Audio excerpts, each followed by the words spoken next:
சுவிசேஷம் 2வது அதிகாரம் 51வது வசனத்தை சீக்கிரமா படிங்க. லூக்கா 2வது அதிகாரம். எல்லாரும் எடுங்க. லூக்கா 2:51. பின்பு அவர் அவர்களுடனே கூட போய் நாசரேத் ஊரில் சேர்ந்து அவர்களுக்கு கீழ்ப்படிந்திருந்தார். அவருடைய தாயார் இந்த சங்கதிகள் எல்லாம் தன் இருதயத்திலே வைத்துக் கொண்டாள். இயேசுவானவர் ஞானத்திலும் வளத்திலும் தேவ கிருபையிலும் மனுஷ தயவிலும் அதிகமாய் விருத்தி அடைந்தார். செபிக்கலாம். நல்ல தகப்பனை நன்றியுள்ளதோடு ஸ்தோத்திரிக்கிறோம். ஆசீர்வதிக்கப்பட்ட நல்ல வேலைக்காக நன்றி. இந்த வார்த்தையின் மூலமாக நீங்க எங்களோடு கூட பேசுங்க. இந்த வார்த்தையின் மூலமாக எங்களோடு கூட இடைபடுங்க. உங்க சமூகத்தில் அர்ப்பணிக்கிறோம். அடியை மூடி மறைத்து தேவாவியானவர் வெளிப்படுவீரா. வந்திருக்கிறவருடைய பிள்ளைகள் ஒவ்வொருவருக்கும் இது பிரயோஜனமாக இருக்க புரிந்து கொள்ள உடைய பிள்ளைகளுடைய கண்கள் திறக்கப்படட்டும். ஆசீர்வதியும் இயேசு கிறிஸ்துவின் நாமத்தில் ஜெபிக்கிறோம் நல்ல பிதாவே. பாருங்கள், இந்த வசனம் சொல்கிறது, பின்பு அவர் அவர்களுடனே கூட போய் நாசரேத் ஊரில் சேர்ந்து அவர்களுக்கு என்ன செஞ்சாரா? கீழ்ப்படிந்திருந்தார். அவருடைய தாயார் இந்த சங்கதிகளை எல்லாம் தன் இருதயத்தில் வைத்துக் கொண்டார். அல்லேலூயா. இது யாரை குறித்து வாசிக்கிறோம் என்றால் ஆண்டவராகிய இயேசு கிறிஸ்துவை குறித்து இந்த இடத்துல வாசிக்கிறோம். கவனிங்க, கவனமா கேளுங்க. ஆண்டவராகிய இயேசு கிறிஸ்துவை குறித்து வாசிக்கிறோம். ஆண்டவராகிய இயேசு கிறிஸ்து பாருங்க, அவர் ஊழியத்துக்கு வருவதற்கு முன்பதாக, சுவிசேஷத்தை அறிவிப்பதற்கு முன்பதாக அவருடைய வாழ்க்கை எப்படி இருந்துச்சுன்னா மற்றவர்களுக்கு முன்மாதிரியாக இருந்தது. அப்ப கர்த்தருடைய பிள்ளைக, தேவனுடைய பிள்ளைக, நம்முடைய வாழ்க்கை மற்றவர்களுக்கு எப்படி இருக்கணும் தெரியுமா? முன்மாதிரியாக இருக்க வேண்டும். நான் சொல்ல புரியுதா உங்களுக்கு? எப்படி இருக்கணும்? மற்றவங்களுக்கு நம்ம வாழ்க்கை முன்மாதிரியா இருக்கணும். ஏன்னா இயேசு கிறிஸ்து அதைத்தான் நமக்கு கற்றுக் கொடுத்திருக்கிறார். அவர் இந்த பூமியில வாழ்ந்த போது பாருங்க, அவர்களோட கூட இருந்த தேவன் என்ன செஞ்சாரா? அவர்களுக்கு கீழ்ப்படிந்திருந்தார். என்ன செஞ்சிருந்தாரா? கீழ்ப்படிந்திருந்தார். தன் வீட்டில முதலாவது அவருக்கு என்ன இருந்துச்சு அப்படின்னா நல்ல சாட்சி. என்னது? யார் வீட்டில்? இயேசு கிறிஸ்துவோட வீட்டில். அவர் மட்டும் இல்லை, அவர் கூட சகோதரர்கள்லாம் என்ன செஞ்சாங்க? கூட இருந்தாங்க. அம்மா இருந்தாங்க, அப்பா இருந்தாரு. அந்த குடும்பத்தில், அந்த ஊர்ல அவருக்கு என்ன இருந்துச்சு? நல்ல சாட்சி.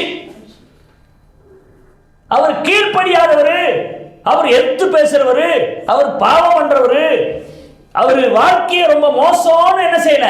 பெயர் எடுக்கல. அவர் எப்படி பெயர் எடுத்தார் என்றால், அங்கே வசனம் சொல்லுது பாருங்க, அவர்களுடனே கூட போய் நாசரேத் ஊரில் சேர்ந்து அவர்களுக்கு கீழ்ப்படிந்திருந்தார். அவருடைய தாயார் இந்த சங்கதிகள் எல்லாம் தன் இருதயத்தில் வைத்துக் கொண்டார். இயேசுவானவர் ஞானத்திலும் வளத்திலும் தேவ கிருபையிலும் மனுஷ தயவிலும் அதிகமாக என்ன செஞ்சாராம்? விருத்தி அடைந்தார். இந்த 51வது வசனத்துல நான் எடுத்துக்கொண்ட பாயிண்ட் என்னன்னா, அவர் என்ன செஞ்சாரா? அவர்களுக்கு கீழ்ப்படிந்திருந்தார். அப்படின்னா தன் வீட்டில் அவர் என்ன செஞ்சாரா? சாட்சி உள்ளவராக இருந்தார்.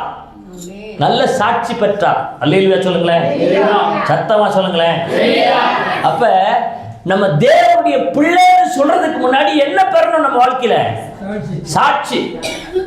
நம்ம வீட்டில் இருக்கிறவங்க நம்மளை குறித்து சாட்சி சொல்லணும். சில பேர் போட்டி பொறாமையில மோசமானவங்க சொல்லுவாங்க. ஆனா உண்மையிலேயே நல்ல பெயரை நம்ம எடுக்கணும். நல்ல சாட்சி நம்ம வீட்டில் முதல்ல என்ன செய்யணும்? என் மனைவி, என் பிள்ளைங்க, என் கணவன், என் குடும்பத்தில் இருக்கிறவங்க என்ன சொல்லணும்? என்னைய நல்லவருன்னு சொல்லணும். அல்லேலூயா. இந்த அனுபவத்தை ஆண்டவராக இயேசு கிறிஸ்து கற்றுக் கொடுத்தார் என்பதை விட அவர் வாழ்ந்து காண்பித்தார். அப்ப நம்ம கிறிஸ்தவர்கள் அப்படின்னு சொல்றதுக்கு முன்னாடி நம்ம வீட்டிலேயே நம்மளை குறித்து அவங்க என்ன செய்யக்கூடாது? ஐயோ மோசமானவங்கன்னு சொல்லக்கூடாது.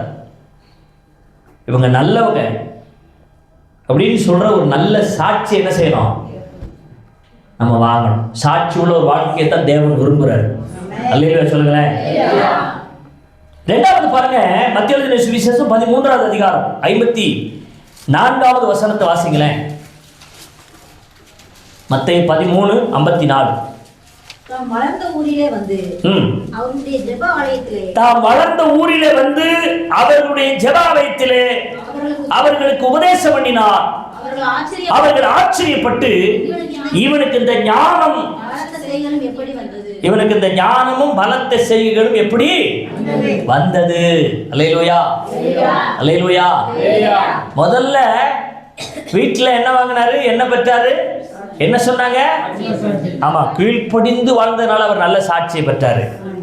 இரண்டாவது இங்க பாருங்க, இயேசு அவர் ஆலயத்துக்கு போகிறவராக இருந்தார். எங்க போறவரு? இங்க வசனம் சொல்லி பாருங்க, தாம் வளர்ந்த ஊரிலே வந்து அவர்களுடைய ஜெப ஆலயத்திலே அவர்களுக்கு உபதேசம் பண்ணினார். அவர்கள் ஆச்சரியப்பட்டு இவனுக்கு இந்த ஞானமும் பலத்த செய்கைகளும் எப்படி வந்தது? அல்லேலூயா, சத்தமா சொல்லுங்க அல்லேலூயா. அப்ப ஆலயத்துக்கு போனாதானே பிரசங்கம் பண்ண முடியும். அப்ப இந்த பூமியில வாழ்ந்த போது எதுக்கு முக்கியத்துவம் கொடுத்தாரு? ஆலயத்துக்கு. இன்னைக்கு கிறிஸ்தவங்கன்னு சொல்லுவாங்க, ஞாயிற்றுக்கிழமை சினிமா தேட்டர்ல இருப்பாங்க, ஞாயிற்றுக்கிழமை ஏழை செடியில குடிஞ்சு நோண்டிக்கிட்டு இருப்பாங்க. ஆனா கேட்டா என்ன சொல்லுவாங்க? கிறிஸ்தவங்கன்னு சொல்லுவாங்க. நல்லா பாருங்க, பேரு கிறிஸ்தவ பேர் வச்சிருப்பாங்க. வண்டி வச்சிருந்தாங்கன்னா வண்டியில என்ன தொங்கும்? சிலுவை தொங்கும். வசனமெல்லாம் தொங்காதீங்க, அதெல்லாம் அந்த காலம். இப்ப என்ன தொங்குது? கொந்தை. என்னது தெரியுமா உங்களுக்கு? ஜெபமாலை. எதுல தொங்குது? வண்டியில தொங்குது. சர்ச்சை பார்த்தாச்சுன்னா என்ன செஞ்சிடறாங்க? அப்படி போற போக்குல பிதாவின்டேயும் புத்திரன்டேயும் பரிசுத்தாவியானவரையும் அப்படின்ற மாதிரி பிதா சுதன் பரிசுத்தாவியானவர் அப்படின்னு ஒரு சிலுவை என்ன செஞ்சிடறது? ஆனா கேட்டா யாரு? விசுவாசி. கேட்டா யாரு? நான் தேவனுடைய பிள்ளை. அடையாளங்கள் எல்லாம் அதுக்கு இருக்குது. ஆனா அது ஞாயிற்றுக்கிழமை எங்க போகாது? பள்ளிக்கு போகாது, சர்ச்சுக்கு போகாது. எங்கேயாவது ஊரை சுத்திட்டு அலையும். ஃப்ரெண்டுகளோட சேர்ந்து கடை தண்ணியில போய் கடைக்காட்டில் உட்காந்து சாப்பிட்டு, கவனிங்க ஐயா, அங்க கவனிங்க, கவனிங்கம்மா. முதல்ல சாட்சி பெற்றாரு. இவர் கீழ்ப்படுதலானவர். இவர் யாருக்கும் என்ன செய்ய மாட்டாரு, எந்த கெடுதலும் பண்ண மாட்டாரு, ரொம்ப நல்லவர் அப்படின்னு சாட்சி பெற்றாரு. இரண்டாவது ஞாயிற்றுக்கிழமை ஆனா எங்க போயிடுவாரு? சர்ச்சுக்கு போயிடுவாரு. சர்ச்சில் போய் பிரசங்கம் பண்றாரு. அல்லேலூயா சொல்லுங்களேன். இன்னைக்கு பேர் மட்டும் கிறிஸ்தவ பேர் வச்சுக்குவாங்க, இயேசுன்னு கூட பேர் வச்சுக்குவாங்க. பேசுறது அத்தனையும் பொய்யாத்தான் இருக்கும். ஆமா, பேதுருன்னு வச்சுக்குவாங்க, ஸ்தேவான் வச்சுக்குவாங்க. ஸ்தேவான் தான் முதல்ல என்ன செஞ்சாரு? ஆண்டவருக்காக ரத்த சாட்சியா செத்தாரு. ரத்த சிந்தி செத்தாரு. கல்லால் அடிச்சு அவரை கொன்னாங்க. எப்படிப்பட்ட ஒரு மனுஷன்! அல்லேலூயா. பாத்தீங்களா? பேர் என்ன பேரு? முதல்ல ரத்த சாட்சிய மறித்த ஒரு பேர் வச்சுக்குவாங்க. ஆனா ஞாயிற்றுக்கிழமை எங்க இருக்காது? அது பள்ளியில் இருக்காது, சர்ச்சில் இருக்காது. முன்மாதிரி நமக்கு தேவைப்படுது. நான் சொல்லட்டுமா? நல்லா பாருங்க, நல்ல ஆவிக்குரிய ஆராதனை, அனல் பறக்குது ஆராதனையில. அப்படி அனல் பறந்தா கூட, ஆவியில் எல்லாரும் நிரம்பி ஜெபம் பண்ணினா கூட, சிலருக்கு சில போராட்டங்கள் இருக்கு, சிலரை சில பிசாசு பிடிச்சு வச்சிருக்குது, அவங்கள விட்டு வெளியவே போக மாட்டேங்குது. நான் அதை பார்க்கிறேன் நிறைய இடத்துல. என்னதான் ஆவியில நிரம்பி ஆராதிச்சா கூட, அந்த ஆவிக்குரிய ஆராதனையில இருக்கிற சில குடும்பங்களிலே சில தனிப்பட்ட நபருடைய வாழ்க்கையில் நீங்க பாத்தீங்கன்னா, பேய் பிசாசு பிடிச்சு என்ன செய்யுது? ஆட்டுது. அவங்க மேலேயே வந்து ஆடுது பிசாசு. இது எதனாலன்னு சொல்லி யோசித்து பார்க்கும்போது ஒரு காரியத்தை ஆண்டவர் பேசினார்.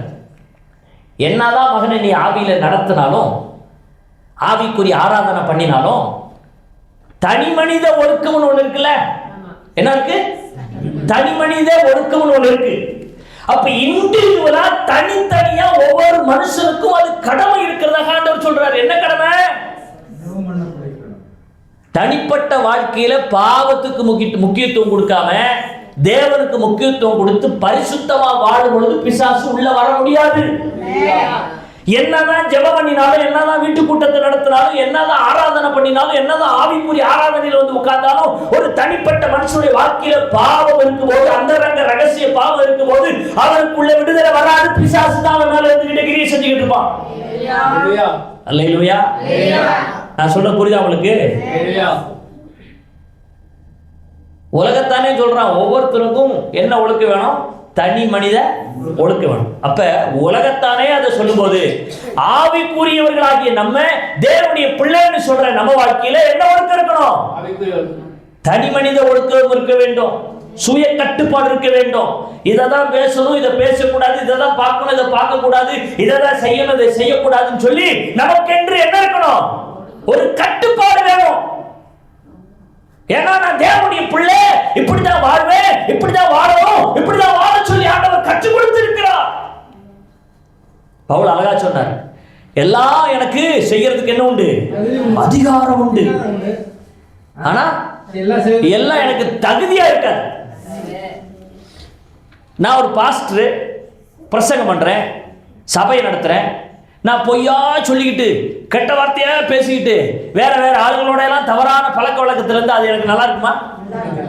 எப்படி இருக்கும்? கேவலமா இருக்கும்ல. இதைதான் அப்போஸ்தலனாகிய பவுல் சொன்னாரு. ஆனா நான் அப்படி செய்யலாம்.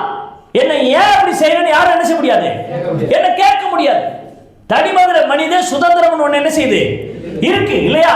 அப்ப தனி மனித சுதந்திரம்ன்றதுனால அந்த போர்வையில, அந்த பேர்ல நான் என்ன வேணாலும் பேசுவேன், என்ன வேணாலும் செய்வேன், எங்க வேணாலும் போவேன், யார் கூட வேணாலும் பழகுவேன் அப்படின்னு நான் என்ன செய்ய முடியாது?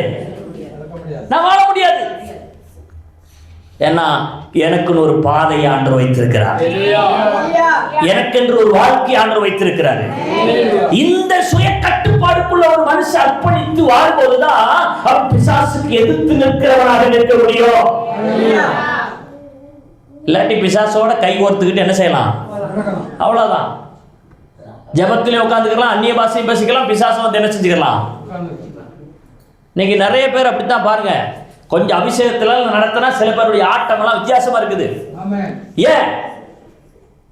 தனிப்பட்ட வாழ்க்கையில அவங்க ரொம்ப நேரம் ஆண்டவர் சமூகத்துக்கு முக்கியத்துவம் கொடுக்கறது இல்ல, பைபிளுக்கு முக்கியத்துவம் கொடுக்கறது இல்ல, ஆராதனைக்கு முக்கியத்துவம் கொடுக்கறது இல்ல, பரிசுத்தமா வாழ்றது இல்ல, வாயை கட்டுறது இல்ல, தேவையில்லாததை பேசுறது, தேவையில்லாத இடத்துல கோபப்படுறது, பாவம் பண்றது, இப்படி எல்லாம் செய்யறதுனால என்னதான் ஆராதிக்கிற தேவனுடைய பிள்ளையா இருந்தா கூட பிசாசு அவங்க வாழ்க்கையில் இருந்து மறைமுகமாக செயல்பட்டு கொண்டிருக்கிறான். அதனால விடுதலை இல்லை. அதனால அநேகருடைய குடும்பத்துல பிரச்சனை, போராட்டம், சஞ்சலம். அல்லேலூயா சொல்லுங்களேன். உண்மையா ஒரு தேவனுடைய பிள்ளைய கொஞ்ச கால உபத்திரவம் இருந்தாலும் அந்த உபத்திரவத்துக்கு அப்புறம் கண்டிப்பா ஒரு விடுதலை தேவன் என்ன செய்வாரு? தர மாட்டாரா? நான் அறிந்த ஒரு சத்தியம் அது. இந்த பூமியில உயிர் போற வரைக்குமா நமக்கு போராட்டத்தை ஆண்டவர் வைக்க போறாரு? சொல்லுங்களேன். அப்படின்னா நம்ம எதுக்கு இந்த ஆண்டவரை தேடணும்? யோசிச்சு பாருங்க. ஆண்டவர் தெளிவா சொல்லிட்டாரு, உலகத்துல உங்களுக்கு உபத்திரவம் உண்டு, ஆனாலும் திடன் கொள்ளுங்க, நான் உலகத்தை ஜெயிச்சேன். அவரை நம்ம தேடும் போது அந்த உலகத்தை நம்மையும் ஜெயிக்க வைக்க அவரால முடியுமா? முடியாதா? முடியும். நிறைய பேருடைய வாழ்க்கையில நன்மைகளை பெற்றுக்கொண்டாங்க. ஆரம்பத்துல கஷ்டப்பட்டா கூட, சில காலங்கள் கஷ்டப்பட்டா கூட, அதுக்கு அப்புறம் அவங்க வாழ்க்கையில என்ன வந்துச்சு? ஆசீர்வாதம் வந்துச்சா வரலையா? மேன்மை வந்துச்சா வரலையா? அப்ப நம்ம வாழ்க்கையில ஏன் மேன்மை வரணும்னா நம்மள கொஞ்சம் ஆராய்ச்சி பார்க்கணும். நான் எந்த இடத்துல தப்பு பண்றேன், எந்த இடத்துல பாவம் பண்றேன், எந்த இடத்துல தேவனுக்கு துரோகம் பண்றேன்றதை கொஞ்சம் அலசி ஆராய்ந்து பார்த்து நான் விட்டுவிட வேண்டிய காரியத்தை விட்டுவிட்டு தேவனுக்கு உண்மையா வாழும் பொழுது பாருங்க, ஆசீர்வாதத்தை தேடி நம்ம போக வேண்டிய அவசியம் இல்லை. பரலோகம் நமக்காக திறக்கப்படுகிறது. கைகளை தட்டி உற்சாகமாக ஆண்டவரை நாமத்தை நாம் மகிமைப்படுத்தலாம். அல்லேலூயா. நான் சொல்றது புரியுதா? உங்களுக்கு புரியலையா? ஆசீர்வாதம் ஏன் வர மாட்டேங்குது அப்படின்னா நம்ம கிட்ட தான் இருக்கு பிரச்சனை. நம்ம சரியா இருந்தா, கரெக்டா ஜெபம் பண்ணி, கரெக்டா ஆராதனைக்கு வந்து, கரெக்டா தேவனுடைய வார்த்தைப்படி நடந்தா ஆசீர்வாதம் தானா? அப்படி வரலன்னா வேதம் பொய்யாயிரும்ல. ஆமா தானே? நான் உண்மையா நடந்தேன் ஆண்டவரே அப்படின்னு கேட்கும் போது ஆண்டவர் 15 வருஷத்தை கூட்டி கொடுக்கிறாரு. அப்படின்னா நம்ம உண்மையா வாழ்ந்தா நமக்கான ஆசீர்வாதம் தடைபடவே படாது. இப்ப பாருங்க, இரண்டாவது பாயிண்ட் உங்களுக்கு சொன்னேன். இவர் எங்க போனாரு? ஆலயத்துக்கு போனார். தாம் வளர்ந்த ஊரிலே வந்து அவருடைய ஜெப ஆலயத்தில் அவர்களுக்கு என்ன செஞ்சாரா? அப்ப ஜெப ஆலயத்துக்கு வந்தார். மார்க் 1 அதிகாரம் 21 வசனத்தை படிங்க. மார்க் 1:21. பின்பு கப்பர்நகமுக்கு போனார்கள். உடனே அவர் ஓய்வு நாளில் ஜெப ஆலயத்தில் பிரவேசித்து, பாத்தீங்களா என்ன நாள்ல? என்ன நாள்? எப்படி சொன்னார் பாருங்க, இந்த வசனம் என்ன சொல்லுது? பின்பு கப்பர்நகமுக்கு போனார்கள். கப்பர்நகும் என்கிற அந்த ஊருக்கு போனாங்க. போன நாள் என்ன நாளா இருந்துச்சு? அது ஒரு ஓய்வு நாளா இருந்துச்சு. ஆகையினால அந்த ஓய்வு நாள்ல களைப்பாய் போய் படுத்து தூங்கலாம், ரெஸ்ட் எடுக்கலாம். இந்த சொந்தக்காரங்க எல்லாம் இங்க இருக்கிறாங்க, அங்க இருக்கிறாங்க, எல்லாத்தையும் பார்த்துட்டு வரலாம், விசுவாசிகள் எல்லாம் பார்த்துட்டு வரலாம்னு அவருக்கு தோணல. அவருக்கு என்ன தோணுச்சு தெரியுமா? ஆலயத்துக்கு போகணும்னு தோணுச்சு. அல்லேலூயா. அவர் பாருங்க, உடனே ஓய்வு நாளில் என்ன செஞ்சாராம்? ஜெப ஆலயத்தில் பிரவேசித்து போதகம் பண்ணினார். ஓய்வு நாள கனம் பண்ண தெரிஞ்ச ஒரு தேவன் நம்முடைய தேவன்.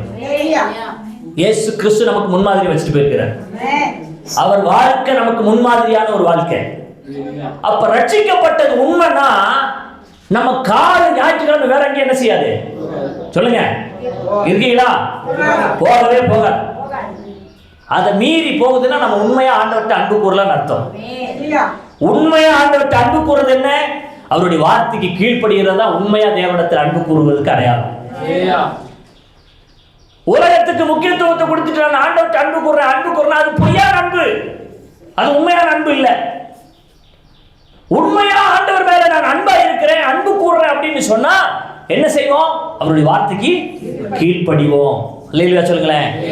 அப்ப ஞாயிற்றுக்கிழமை இயேசு கிறிஸ்து எங்க போனார்னா ஆலயத்துக்கு போனார். மார்க் எழுதின சுவிசேஷம் 11 அதிகாரம் 17 வசனத்தை வாசிங்க. 11:17. என்னுடைய வீடு எல்லா ஜனங்களுக்கும் ஜெப வீடு எனப்படும் எழுதியிருக்கவில்லையா?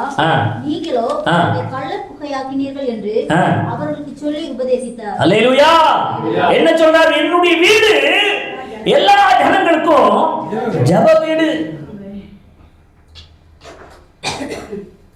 தேவனுடைய ஆலயம் என்பது அது ஜெபிக்கிற இடம். அல்லேலூயா. என்ன இடம்? ஆனா அது அநேகர் எப்படி மாத்துறாங்களா?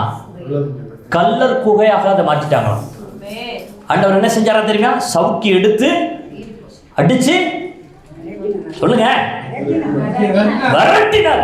ஓடுங்க, வீட்டுக்குள்ள யாரும் இருக்காது. ஏன் அப்படின்னா ஆலயத்தை என்ன செஞ்சிட்டாங்க?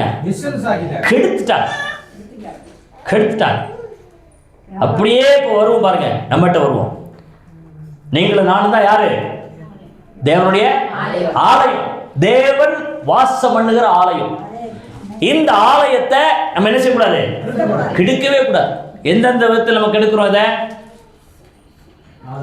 எப்படி கெடுக்கிறோம்? இந்த ஆலயத்தை பொய் சொல்லும் போது, கோபப்படும் போது, கெட்ட வார்த்தை பேசும்போது, மற்றவங்க பொருளை இச்சிக்கும் போது, மற்றவங்களுக்கு கெடுதல் நினைக்கும் போது, என்ன இருக்கீங்களா? எப்படியெல்லாம் இந்த ஆலயத்தை கெடுக்கிறோம் பாருங்க. இந்த ஆலயத்தை ஒருவன் கெடுத்தால் அவன் நானே அப்படின்னு என்ன அர்த்தம்? அழிச்சிருவேன்றார். எதை வேணாலும் ஆண்டவர் பொறுத்துக்குருவார். தேவனுடைய ஆலயத்தை கெடுக்கிறத என்ன செய்ய மாட்டாரு? பொறுத்து கொள்ளவே மாட்டார். சவுக்கி எடுப்பார் பாருங்க சில நேரத்தில். அல்லேலூயா. சொல்லி சொல்லி பார்ப்பாரு. பீடிய மகனை குடிக்காதன்னு சொல்லுவாரு. சொல்லுக்கு கீழ்ப்படியெல்லாம் என்ன செஞ்சுருவாரு? வாய்க்குள்ள ஒரு பெரிய புண்ணை வர வச்சிருவாரு. என்னாகும்? சொன்னாங்களே, நல்ல எந்த பழக்கமும் இல்லாதவங்களுக்கே கேன்சர் வந்து இன்னைக்கு ஆட்டி படைச்சுக்கிட்டு இருக்கு. பீடி, புயல, பான்பராக்கு, வெத்தலை பாக்கு போடுறவங்க வாயிலெல்லாம் என்ன வராம இருக்கும்? சொல்லுங்க. நம்மளத பத்தி பேசும்போது கொஞ்சம் கஷ்டமா தான் இருக்குது. அல்லேலூயா. நான் உங்களை சொல்லல, வெளியில சொல்றேன். இன்னைக்கு நிறைய பேர் போய் பாருங்க. ராபோஜனை வாங்குற வாயில புயலை திணிக்கிறது, ராபோஜனை வாங்குற வாயில வெத்தலையை போடுறது, அந்த வாயை ஒரு நாளைக்கு ஆண்டவர் தொட போறார், தொடுவார் கட்டாயமா. ஏன்னா அது யாரு? இந்த சரீரம் யாருடையது? இந்த சரீரத்திற்கு நம்ம சொந்தக்காரங்க இல்ல. நமக்கு தோன்றதெல்லாம் செய்யறதுக்கு தேவன் நம்மளை அழைக்கல. தேவனுக்கு தோன்றதை செய்யறதுக்காக தான் நம்ம அழைக்கப்பட்டிருக்கிறோம். விபச்சாரம், வேசித்தனம், காம விகாரம் எல்லாம் எதுல இருந்தா வருது? உடம்புல இருந்தா வருது, சரீரத்துல இருந்தா வருது. பாலியத்துக்குரிய இச்சை, காம விகாரம், வெத்தலை, பொடி. சில பேர் பொடி அள்ளி பல்லுல திணிக்கிறது. என்ன செய்யறது? வலி என்னால நினைச்ச முடியல, தாங்க முடியல. பொடி வச்சாவது கொஞ்சம் வலி குறையுது இல்ல? நாட்டில், தமிழ்நாட்டில் முதலமைச்சராக இருந்தார் ஒருத்தர், தெரியுமா உங்களுக்கு? எப்படியா இருந்தாரு?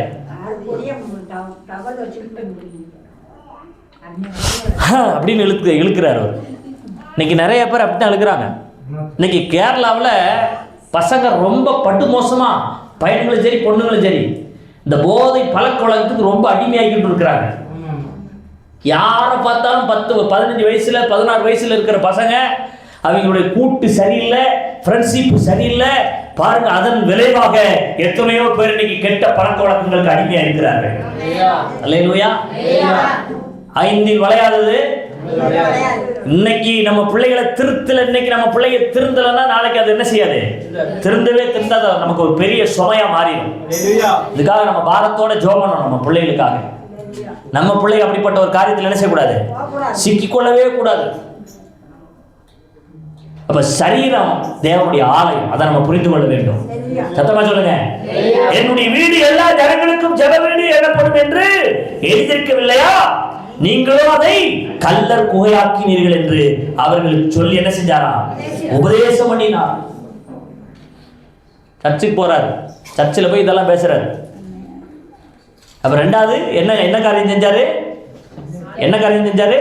சர்ச்சுக்கு போறாரு, ஆலயத்துக்கு போறாரு. மூணாவது பாருங்க, மத்திய எழுதின சுவிசேஷம் 3வது அதிகாரம், சீக்கிரமா படிங்க. 3வது அதிகாரம் 13வது வசனத்தை. அப்பொழுது யோவானால் ஞானஸ்நானம் பெறுவதற்கு இயேசு கலிலேயாவை விட்டு யோர்தானுக்கு அருகே அவரிடத்தில் வந்தார். யோவான் அவருக்கு தடை செய்து, நான் உம்மாலே ஞானஸ்நானம் பெற வேண்டியதா இருக்க நீர் என்னிடத்தில் வரலாமா என்றார். இயேசு அவனுக்கு பிரதியுத்தரமாக, இப்பொழுது இடம் கொடு, இப்படி எல்லா நீதியையும் நிறைவேற்றுவது நமக்கு ஏற்றதா இருக்கிறது என்றார். அப்பொழுது அவருக்கு இடம் கொடுத்தான். இயேசு ஞானஸ்நானம் பெற்று ஜலத்திலிருந்து கரையேறினுடனே இதோ வானம் அவருக்கு திறக்கப்பட்டது, தேவாவி புறாவை போல இறங்கி தம்மேல் வருகிறதை கண்டார். அல்லேலூயா. கவனிங்க, அல்லேலூயா. பாருங்க, மூன்றாவது என்ன செஞ்சாரு? ஞானஸ்நானம் எடுத்தார். இன்னைக்கு எவ்வளோ போதகம் பண்ணுங்க, என்ன பிரசங்கம் பண்ணுங்க, சில பேர் ஞானஸ்நானத்துக்கு என்ன செய்ய மாட்டாங்க. நான் சின்ன வயசுல எடுத்துட்டேனே, பிறந்து 8ஆம் பக்கமே என்னை தூக்கிட்டு போய் என்ன செஞ்சுட்டாங்க? தண்ணியை தெளிச்சு எனக்கு ஞானஸ்நானம் கொடுத்துட்டாங்க. நான் ஞானஸ்நானம் எடுத்துட்டேன், அதனால இன்னொரு முறையெல்லாம் ஞானஸ்நானம் எடுக்க மாட்டேன். இன்னும் சில பேர் ஞானஸ்நானம்னா என்னன்னு தெரியாம இருக்கிறாங்க. ஒரு மனுஷன் ஞானஸ்நானம் எடுக்காம எங்க போக முடியாது? பரலோகத்துக்கு போக முடியாது. ஞானஸ்நானம் ரொம்ப முக்கியம். ஆண்டவராகிய இயேசு கிறிஸ்து என்ன சொல்றாரு பாருங்க. இயேசுவுக்கு பிரதியுத்தரமாக, இப்பொழுது இடம் கொடு, இப்படி எல்லா நீதியையும் என்ன செய்ய வேண்டியிருக்கு? கவனிக்கிறீங்களா? இப்படி எல்லா நீதியையும் நிறைவேற்ற வேண்டி இருக்கிறது. இது நீதி, தேவனுடைய பிரமாணம், தேவன் வச்சிருக்கிற ஒரு நீதி. இதை நம்ம என்ன செய்யணும்? செய்தே ஆக வேண்டும். இது கட்டளை. என்னது? ஞானஸ்நானம் எடுப்பது. அல்லேலூயா. நான் சொல்றது உங்களுக்கு புரியுதா இல்ல குழப்பமா இருக்குதா? மூன்றாவது இயேசு கிறிஸ்து என்ன செஞ்சார் அப்படின்னா ஞானஸ்நானம் எடுத்தார். ஞானஸ்நானம் எடுக்கலன்னா ஞானஸ்நானத்துக்கு உடனே நம்ம வாழ்க்கையில் என்ன செய்யணும்? ஒப்பு கொடுக்கணும். அல்லேலூயா. மார்க் எழுதின சுவிசேஷம் 1வது அதிகாரம் 9வது வசனத்தை வாசிங்க. மார்க் 1:9. அந்த நாட்களில் இயேசு கலிலேயாவில் உள்ள நாசரேத்தில் இருந்து நாசரேத் ஊரில் இருந்து வந்து யோர்தான் நதியில் யோவானால் என்ன செஞ்சாராம்? ஞானஸ்நானம் பெற்றார். கீழ்ப்படிஞ்சு வீட்டில் சாட்சியா இருந்தாரு. 2வது வாரம் ஆலயத்துக்கு போயிடுவாரு. 3வது ஞானஸ்நானம் எடுத்தார். அப்போஸ்தலர் 10வது அதிகாரம் 47வது வசனத்துல பேதுரு இப்படி சொல்றார் பாருங்க. அப்போஸ்தலர் 10:47. அப்பொழுது பேதுரு நம்மை போல பரிசுத்த ஆவியை பெற்ற இவர்களும் ஞானஸ்நானம் பெறாதபடிக்கு எவனாயிலும் தண்ணீரை விளக்கலாமா என்று சொல்லி கர்த்தருடைய நாமத்தினாலே அவர்களுக்கு ஞானஸ்நானம் கொடுக்கும்படி கட்டளையிட்டார். போதும் போதும். இங்க என்ன சொல்றாரு பாருங்க. பேதுரு ஞானஸ்நானம் கொடுப்பதற்கு போதிக்கிறார். அல்லேலூயா சொல்லுங்களேன். அப்ப ஞானஸ்நானம் ரொம்ப முக்கியம், அதை நாம் புரிந்து கொள்ள வேண்டும். 4வது லூக்கா எழுதின சுவிசேஷம் 3வது அதிகாரம் எடுத்துக்கொள்ளுங்க சீக்கிரமாக. லூக்கா 3வது அதிகாரம் 21வது வசனம். ஜனங்கள் எல்லாரும் ஞானஸ்நானம் பெற்றபோது இயேசு ஞானஸ்நானம் பெற்று ஜெபம் பண்ணுகையில் வானம் திறக்கப்பட்டது. பரிசுத்த ஆவியானவர் நல்லா பாருங்க. இங்க என்ன சொல்றாரு பாருங்க. ஜனங்கள் எல்லாரும் ஞானஸ்நானம் பெற்றபோது இயேசுவும் ஞானஸ்நானம் பெற்று ஜெபம் பண்ணுகையில் வானம் திறக்கப்பட்டது. பரிசுத்த ஆவியானவர் ரூபம் கொண்டு புறாவை போல அவர் மேல இறங்கினார். வானத்திலிருந்து ஒரு சத்தம் உண்டாகி, நீர் என்னுடைய நேசகுமாரன், உம்மை பிரியமாய் இருக்கிறேன் என்று உரைத்தது. அல்லேலூயா. அப்பொழுது இயேசு ஏறக்குறைய 30 வயது உள்ளவரானார். அவர் யோசேப்பின் குமாரன் என்று எண்ணப்பட்டார். அந்த யோசேப்பு ஏலியின் குமாரன். பாருங்க, 4வதா என்ன நடக்குது அப்படின்னா, ஞானஸ்நானத்தை எடுத்தாரு. ஞானஸ்நானத்தை எடுத்ததுக்கு அப்புறம் என்னத்தை பெற்றாரு? பரிசுத்த ஆவியினுடைய அபிஷேகத்தை பெற்றார். அல்லேலூயா. அங்க அநேகர் ஞானஸ்நானத்தை மட்டும் எடுத்திருந்தாங்க, அபிஷேகத்தை பெற்றிருந்தாங்க. ஆனா ஞானஸ்நானம் எடுக்காம இருந்தாங்க. எப்படிப்பட்ட ஜனங்களும் இருந்தாங்க. சில பேர் ஞானஸ்நானம் எடுத்திருந்தாங்க, அபிஷேகம் பெறாம இருந்தாங்க. அல்லேலூயா. அப்போஸ்தலர் 19வது அதிகாரத்துல நீங்க வீட்டுல போய் படிங்க. ஞானஸ்நானம் எடுத்திருந்தாங்க, ஆனா பரிசுத்த ஆவியின் அபிஷேகத்தை பெறல. போய் கை வச்சு ஜெபம் பண்ணும்போது அபிஷேகம் பெற்றார்கள். அல்லேலூயா சொல்லுங்களேன். அப்ப 4வதா ரொம்ப முக்கியமான ஒரு விஷயம் என்ன தெரியுமா? பரிசுத்த ஆவியினுடைய அபிஷேகம் பெறணும். பரிசுத்த ஆவியினுடைய அபிஷேகம் பெறாம தேவன் காட்டுகிற பாதையில் நம்மளால என்ன செய்ய முடியாது? நடக்க முடியாது. ஆவியானவர் ஒருவருக்குள்ள இருந்தாதான் அவர் கண்டித்து உணர்த்துவார். இது தப்பு, இது சரி, இது நல்லது, இது கெட்டது, இது செய்யி, இது செய்யாதுன்னு என்ன செய்வாரு? அவர் போதிப்பார், அவர் உணர்த்துவார். பரிசுத்த ஆவியினுடைய அபிஷேகமே இல்லாம தேவனுக்காக வைராக்கியமா சாட்சிய பூமியில் என்ன செய்ய முடியாது? வாழவே முடியாது. சீசர்களுடைய வாழ்க்கை நீங்க பாருங்க. நீ இயேசுவோட கூட இருந்தவன் தானேன்னு சொல்லி கேட்டபோது பேதுரு என்ன சொன்னா? என்னை அவர் யாருன்னே அவரை யாருன்னு எனக்கு தெரியாதுட்டான். மற்ற எல்லா சீசர்களும் பயந்து ஓடி போயிட்டாங்க. யாருமே அவரோட கூட இல்லை. அவர் தனிமையா இருந்தார். பிரச்சனை வந்த போது அவர் கூட யாருமே இல்லை. ஆனா பாருங்க, அதே பரிசுத்தவான்களுடைய வாழ்க்கையில், அப்போஸ்தலருடைய வாழ்க்கையில இயேசு கிறிஸ்து மரித்து அடக்கம் பண்ணப்பட்டு 3வது நாள் உயிர்த்தெழுந்தாரு. அந்த பரிசுத்த ஆவியானவரை பெற்றுக்கொள்வதற்காக என்ன செஞ்சாங்க? 120 பேர் மேல் வீட்டில் அமர்ந்திருந்து ஒருவனப்பட்டு ஜெபம் பண்ணாங்க. பரிசுத்த ஆவியானுடைய அபிஷேகத்தை பெற்றார்கள். பரிசுத்த ஆவியானவருடைய அபிஷேகத்தை பெற்ற அந்த சீசர்கள் பாருங்க, எந்த ஜனங்கள் பயமுறுத்தினார்களோ, எந்த ஜனங்களை கண்டு பயந்து ஓடி ஒளிஞ்சாங்களோ, அந்த ஜனங்களுக்கு முன்னாடி போய் தைரியமாக சொல்றான். என்ன சொல்றான்? நீ யார சிலுவையில் அரைஞ்சு கொண்டையோ அவர்தாயா உன்னை என்னை ரட்சிக்க வந்த உண்மையான கடவுள் பிரசங்கம் பண்றான். அப்ப இந்த தைரியம் எங்க இருந்து வந்துச்சு அப்படின்னா, பரிசுத்த ஆவியானவர் அவர்களுக்குள்ள வந்தபோது அந்த தைரியம் அவர்களுக்குள்ள வந்துச்சு. இன்னைக்கும் நம்ம வாழ்க்கையில தைரியம் ஏன் இல்லை அப்படின்னா, பரிசுத்த ஆவியானுடைய அபிஷேகத்தை இன்னும் நம்ம பெறல. பரிசுத்த ஆவியானுடைய அபிஷேகத்தை நாம் பெற்று ஆவியானவர் நமக்குள்ள இருப்பார். ஆனா எந்த சூழ்நிலையை கண்டு நம்ம என்ன செய்ய மாட்டோம்? பயப்படவே மாட்டோம். ஆவியானவர் நம்மை தைரியப்படுத்துகிறவராக இருக்கிறார். அல்லேலூயா சொல்லுங்க. அப்ப இயேசு கிறிஸ்து என்ன செஞ்சாரு?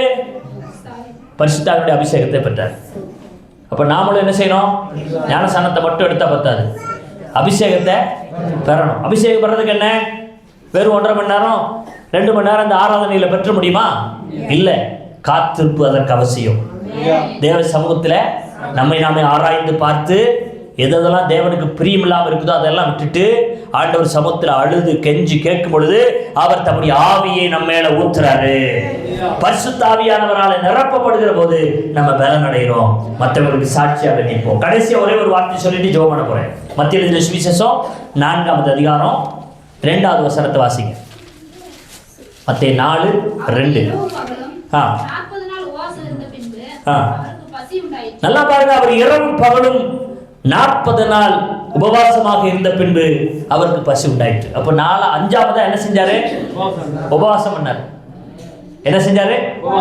உபவாசம் இருந்தார். இன்னைக்கு நிறைய பேருக்கு உபவாசம்னாலே என்னன்னு, சுகர் மாத்திரை போடுறேன், பிபி மாத்திரை போடுறேன், கொலஸ்ட்ரால் மாத்திரை போடுறேன், அதனால என்னால என்ன செய்ய முடியாது? உபவாசம் இருக்க முடியாது. அப்படி இருக்கீங்களா? யாராவது என்ன மாத்திரை போட்டாலும் ஒரு ஓரம் கட்டி வச்சுட்டு உபவாசம் பண்ற நேரத்தில் என்ன செய்யுங்க? உபவாசம் பண்ணுங்க. உபவாசம் பண்ணி தேவன் ஜெபித்து காண்பித்தார். நான் உபவாசம் பண்ணி சொல்லுங்க, ஜெபிக்கிறோம். உபவாசம் கூட்டத்துக்கு முக்கியத்துவம் கொடுக்கறதே இல்லை இன்னைக்கு நிறைய பேர். மாசத்துல ஒரு நாள் உபவாச கூட்டம் நடக்குது. அந்த உபவாச கூட்டத்துக்கு என்ன செய்யறது இல்ல, வேலை தான் முக்கியம், சம்பாத்தியம் தான் முக்கியம். காசு பணத்தை சம்பாதிச்சு எங்க கொண்டு போறோம்? ₹1 கூட எடுத்துட்டு போக முடியாது. தேவனோடு கூட நாம் நெருங்கி வாழ்வோமானா கட்டாயம் நம்மை பரலோகத்தில் ஆண்டவர் எடுத்துக் கொள்வார். உபவாசம் ஏன் தெரியுமா? இது ஒரு வகையான உபவாசத்தினாலும் ஜபத்தினாலுமே அன்றி இது உங்களை விட்டு போகாது. அப்ப நல்லா புரிஞ்சுக்கோங்க, உபவாச ஜபம் ரொம்ப முக்கியம்.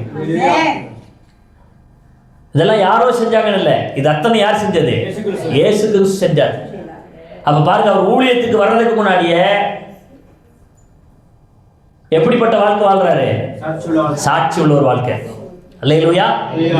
சாட்சி உள்ள ஒரு வாழ்க்கை. ஆலயத்துக்கு போறாரு, ஞானஸ்நானம் எடுக்கிறாரு, பரிசுத்த ஆவியுடைய அபிஷேகத்தை பெறாரு, உபவாசம் பண்றாரு, இத்தனையும் அவர் பண்றாரு. அதனாலதான் நம்மையே என்ன செய்ய சொல்றாரு? இந்த காரியங்கள் எல்லாம் செய்யுங்கள் என்று சொல்லுகிறார். அல்லேலூயா சொல்லுங்க. எத்தனை பிரசங்கத்தை கேட்டாலும், எத்தனை உபதேசம் பண்ணினாலும் செவடங்காதுல சங்குவதற்கு மாதிரி அநேகர் என்ன செய்றாங்க? அதற்கு கீழ்ப்படிவதே இல்லை, அதற்கு ஒப்பு கொடுப்பதே இல்லை. பிரசங்கத்துக்கு ஏற்றாற் போல வாழ்க்கையை வாழ்றதுக்கு அர்ப்பணிப்பதும் கிடையாது. எனக்குன்னு ஒரு ஸ்டைல் இருக்கு, எனக்கு பிடிச்ச மாதிரி தான் நான் வாழ்வேன், நான் போற பாதையில தான் போவேன், நான் செய்யறதா செய்வேன். செஞ்சுக்கோங்க, ஒன்றும் பிரச்சனை இல்லை. கடைசியில கணக்கு கொடுக்கணும். கட்டாயம் ஆண்டவருக்கு முன்னாடி போய் நிற்கும் போது கணக்கு சொல்லியே தீரணும். தேவனுடைய ஆலயத்தில் வந்து அமர்ந்திருக்கிற சிலருடைய வாழ்க்கையில பாத்தீங்கன்னா பயமும் இருக்காது, பக்தியும் இருக்காது. சில பேர் கடமைக்கு வந்து என்ன செய்றாங்க? ஆராதனையில உட்கார்றாங்க. கடமை என்னது? இந்த கடமைக்கு பண்ற ஆராதனையெல்லாம் தேவன் ஒரு நாள் அங்கீகரிக்கவே மாட்டார். முழு இருதயத்தோடு, முழு பலத்தோடு, முழு ஆத்துமாவோடு தேவனிடத்தில் என்ன செய்யணுமா? சரீரத்தை ஜீவபலியா ஒப்பு கொடு. அதுதான் புத்தி உள்ள ஆராதனை. சரீரத்தையே ஜீவபலியா ஒப்பு கொடுக்க சொல்றாரு. அப்ப மத்ததெல்லாம் நமக்கு என்ன பெருசாவா இருக்கும் போது? அதனாலதான் ஆண்டவர் அப்படி சொன்னார். அல்லேலூயா சொல்லுங்களேன். பாஸ்டரை ஏமாத்திடுறேன், ஆண்டவரை ஏமாத்திரேன்னு சொல்லி தன்னையே ஏமாற்றி கொண்டு இருக்கிறாங்க நிறைய பேர் வாழ்க்கையில. ஆண்டவரவோ பாஸ்டரோ யாராவது ஏமாற்ற முடியுமா? சொல்லுங்களேன். ஏமாந்து போறது யார் தான்? கடமைக்கு வந்து உட்கார்றதுனால வாழ்க்கை பிரயோஜனப்பட போறது இல்லை. கடமைக்கு வந்து தேவனுடைய ஆராதனையில கலந்துக்கிறதுனால அதுல எந்த ஆசீர்வாதத்தையும் வாங்க போறது இல்லை. நம்ம பரிசுத்தமா மாற போறதும் கிடையாது, தேவனுடைய பிள்ளையா மாற போறதும் கிடையாது. இதனால எந்த யூஸும். அதனாலதான் பாஸ்டர் நான் வர்றதே இல்லை, வீட்டில் இருந்துடுறீங்களா? அல்லேலூயா. சத்தமா சொல்லுங்க அல்லேலூயா. எது எப்படியோ ரட்சிக்கப்பட்டுட்டோம், கர்த்தருடைய பிள்ளைன்னு சொல்றோம், முன்மாதிரியா வாழ கற்றுக்கொள்ள வேண்டும். எல்லாரும் முழங்கால் பண்ணிட்டு கண்களை மூடி ஜெபிக்க போகிறோம். நல்ல ஆண்டவரே, நன்றி உள்ளத்தோடு நாங்கள் ஸ்தோத்திரிக்கிறோம். ஆண்டவரே, வார்த்தை மூலமா நீங்க எங்களோடு கூட பேசினி, வார்த்தை மூலமா எங்களோடு கூட நீங்க இடைப்பட்டி, அதற்காக நன்றி அப்பா. இந்த பூமியில ஆண்டவரே சாட்சி உள்ள ஒரு வாழ்க்கையை நீங்க வாழ்ந்தீங்க. ஒவ்வொரு வாரமும் தவறாமல் நீங்கள் ஆராதனையில பங்கெடுத்தீங்க. ஆண்டவரே ஸ்தோத்திரம், ஸ்தோத்திரம் ஆண்டவரே. ஞானஸ்நானம் எடுத்தீங்க, பரிசுத்த ஆவியுடைய அபிஷேகத்தை பெற்றீங்க, உபவாசம் பண்ணீங்க. இதெல்லாம் எங்களுக்கு கற்றுக் கொடுத்திருக்கிறீங்க. நீங்க செய்யாத ஒன்றை எங்களுக்கு செய்ய சொல்லவே இல்லை ஆண்டவரே. நீர் எதை செய்தீரோ, எந்த பாதையில போனீரோ அந்த பாதையில அதை செய்துதான் நாங்கள் உம்மிடத்துல வர முடியும். ஆகவே இன்னைக்கு எங்களுக்கு கற்றுக் கொடுத்திருக்கிறீங்க. உமக்கு நன்றி, உமக்கு நன்றி. நீங்க பொறுப்படுத்த நடத்துங்க, உங்க நாமத்தை மகிமைப்படுத்தும். ராபோஜனத்துக்கு ஆயத்தமாய் வந்திருக்கக்கூடிய பிள்ளைகளை ஆசீர்வதிங்க, நன்மையினால நிரப்புங்க. இயேசு கிறிஸ்துவின் நாமத்தில் ஜெபிக்கிறோம் நல்ல பிதாவே.